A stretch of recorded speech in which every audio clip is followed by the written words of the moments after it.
ராமநாதபுரம் பனைக்குளம் ஜும்மா பள்ளிவாசலுக்குள் செல்லும் பிரதான நுழைவு வாசல் இது.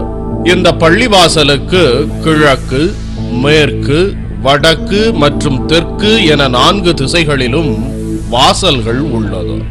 ஆனால் வடக்கு பக்கம் அமைந்த இந்த பிரதான நுழைவு வாசல் வழியாகத்தான் பெரும்பாலான பக்தர்கள் பள்ளிவாசலுக்கு வருகின்றனர்.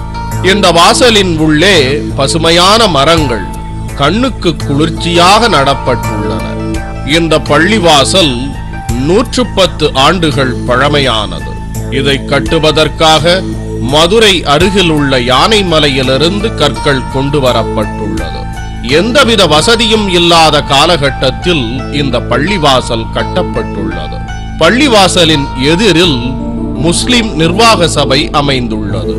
பனைக்குளம் ஊரின் நடுவில் இந்த பள்ளிவாசல் அமைந்திருப்பதால் பக்தர்கள் இங்கு வர வசதியாக உள்ளது.